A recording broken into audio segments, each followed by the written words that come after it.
Assalamualaikum warahmatullahi wabarakatuh. Semangat pagi anak-anak. Bagaimana kabarnya? Semoga kalian dalam keadaan sehat semua ya.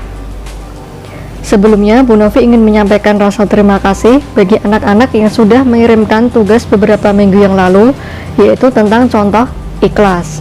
Nah, bagi yang belum, Bu Novi masih tunggu ya. Sebelum kita memasuki submateri selanjutnya, Bu Novi ingin menyampaikan sedikit lanjutan dari materi yang sebelumnya, yaitu tentang ikhlas.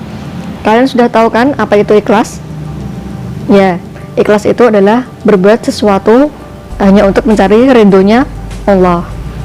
Nah, di sini Bu Novi mau melanjutkan sedikit ya. Ada beberapa hal yang bisa merusak pahala ikhlas. Ya, sudah capek-capek, sudah keluar tenaga, keluar waktu, keluar biaya, tapi malah amal ibadah gak diterima. Nah, sebabnya apa ya? Nah, itu ada beberapa hal, ada 3 hal ya.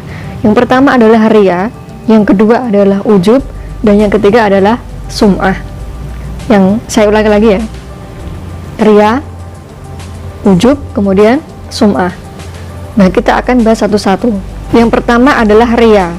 Riya itu adalah melakukan sebuah amal ya, beribadah hanya untuk dilihat oleh orang lain. Contohnya, ada orang yang bersedekah tapi dengan niat agar dipuji oleh orang lain.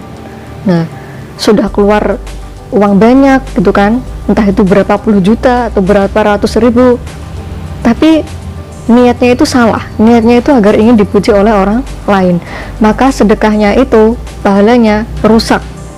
Sayang sekali ya, sia-sia begitu saja. Nah, selanjutnya adalah ujub. Ujub itu adalah sombong ya.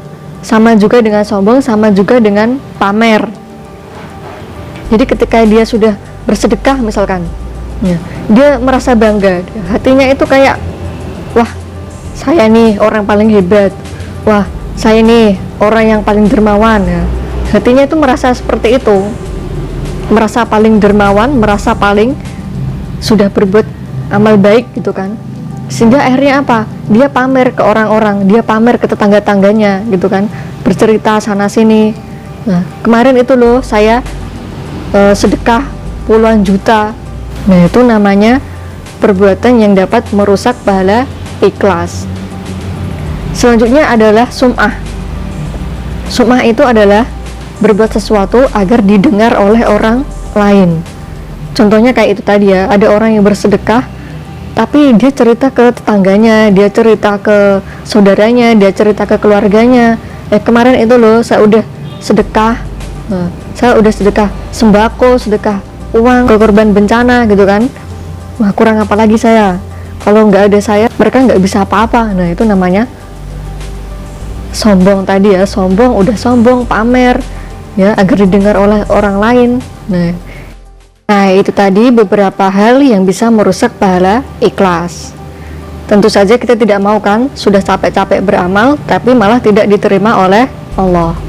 Nah, mulai saat ini kita harus belajar ya, menata hati agar setiap kita berbuat itu ikhlas, hanya semata-mata mengharap ridhonya Allah. Selanjutnya adalah kita akan memasuki sub materi yang selanjutnya ya. Subbab materi yang selanjutnya adalah mohon pertolongan ya. Sebagai manusia kita sudah tentu ya tidak memiliki daya dan kekuatan apapun ya. Kita bisa bernafas, kita bisa hidup, itu juga bukan karena kekuatan kita sendiri, melainkan datangnya dari Allah.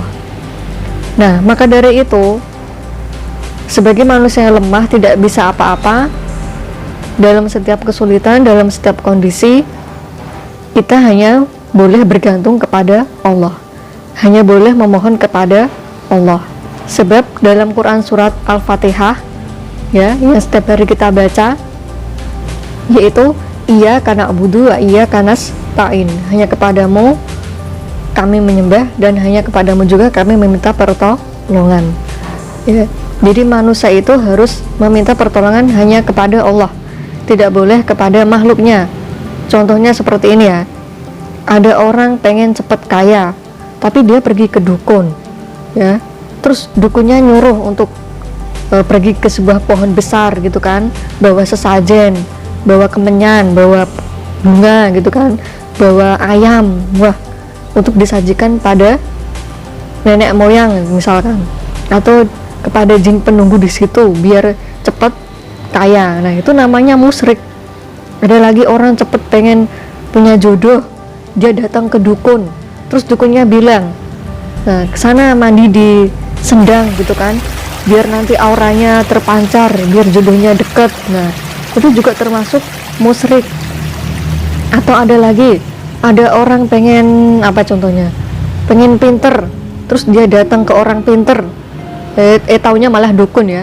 Dukunnya bilang, ini saya kasih raja. Tahu raja nggak? Kayak semacam tulisan Arab gitu kan, entah apa maksudnya.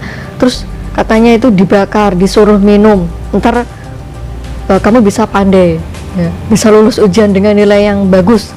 Nah, bukannya lulus dengan nilai bagus, ntar malah keracunan ya. Kertas dibakar kemudian diminum, ntar malah sakit perut. Bukannya jadi pinter malah jadi sakit perut. Nah itu contoh yang salah ya. Selanjutnya adalah manusia memang makhluk yang lemah, memang tidak bisa berbuat apapun ya. Kadang menemui kesulitan, kadang menemui masalah. Nah kadang di situ manusia juga butuh bantuan orang lain. Maklum saja, yang namanya manusia itu pasti makhluk sosial, butuh orang lain. Misalkan mau bangun rumah, nggak mungkin bangun sendirian gitu kan, pasti butuh tukang, pasti butuh arsitek untuk membangun rumah, kan seperti itu. Ya itu masih boleh, masih wajar.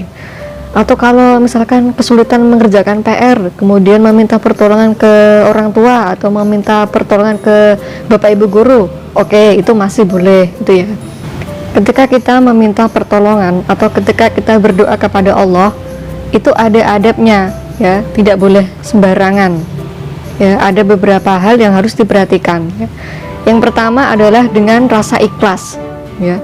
Ketika kita berdoa itu harus dengan rasa ikhlas, hanya semata-mata mengharapkan ridhonya Allah ya. Yang kedua adalah memulai dengan memuji, memuliakan dan menyanjung Allah beserta bersolawat kepada Nabi ya. Sebelum kita berdoa, kita puji Allah dulu dengan cara ya Allah ya Rahman, ya Allah ya Rahim gitu kan, ya Allah yang maha pengasih lagi maha penyayang. Kemudian bersolawat, Allahumma sholli ala Sayyidina Muhammad. Itu doa yang paling sederhana ya, memuji Allah kemudian bersolawat. Dan selanjutnya adalah memusatkan perhatian atau khusyuk.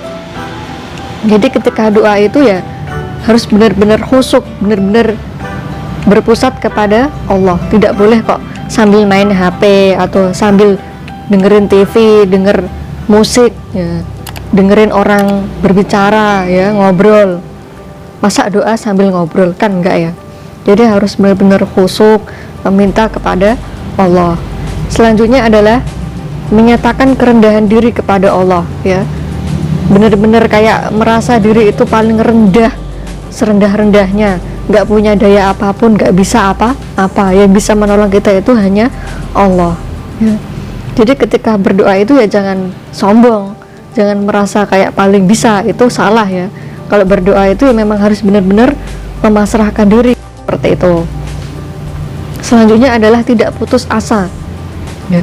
Walaupun doa kita itu belum dikabulkan, jangan putus asa ya. Setiap hari kita berdoa, setiap selesai sholat 5 waktu. Kalaupun tidak dikabulkan ya, kalaupun tidak dikabulkan, pasti Allah akan mengganti dengan cara yang lain. Contohnya kayak selamat dari kecelakaan, selamat dari musibah, selamat dari bala bencana. Nah seperti itu ya. Kalaupun Allah tidak mengabulkan doa kita di dunia, bisa saja Allah mengabulkan itu di akhirat nanti sebagai tabungan. Jadi jangan putus asa ya. Kemudian adalah memohon ampun kepada Allah ya. Setelah kita tadi memuji Allah, kita bersolawat, kita khusyuk benar-benar mohon ampun, benar-benar meminta kepada Allah, kemudian menyatakan kerendahan hati kalau kita itu tidak bisa apa-apa. Kemudian adalah kita memohon ampun ya, sadar diri kalau selama kita hidup itu pasti punya salah, pasti punya kekurangan yang tidak kita sengaja maupun yang jelas-jelas kita sengaja ya. Entah itu kita berdosa dengan orang tua, entah itu kita berdosa dengan guru, entah itu berdosa kepada teman, entah itu berdosa kepada siapapun. Nah, itu kita harus meminta ampun terlebih dahulu. Nah, itu tadi adalah beberapa hal cara ya adab berdoa kepada Allah. Nah, demikianlah sedikit materi tentang memohon pertolongan ya. Sudah pasti tentu kita harus memohon pertolongan hanya kepada Allah.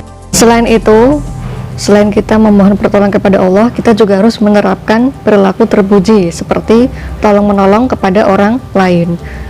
Ketika orang lain sedang membutuhkan bantuan, nah maka itu adalah ladang pahala bagi kita untuk membantu orang lain. Ya, selagi kita mampu tolong. Tapi kalau kita tidak mampu ya kita mengucapkan maaf ya, belum bisa nolong nih ya. Ucapkanlah dengan sopan ya, tolaklah dengan baik ya, agar yang meminta pertolongan itu tidak tersinggung, seperti itu ya. Nah, demikianlah apa yang bisa Bu Novi sampaikan. Ada kurang lebihnya Bu Novi mohon maaf yang sebesar-besarnya. Jika masih ada yang belum paham bisa ditanyakan ke Bu Novi ya. Semoga kita bisa berjumpa lagi dalam keadaan normal di kelas ya, bertemu lagi belajar bersama. Nah, kita berharap semoga pandemi yang masih mewabah di kota kita ya, masih mewabah di kota Kudus ini segera berlalu. Sebelum Bu Novi akhiri, marilah kita mengucapkan hamdalah, alhamdulillahirabbil alamin. Bu Novi akhiri, wassalamualaikum warahmatullahi wabarakatuh.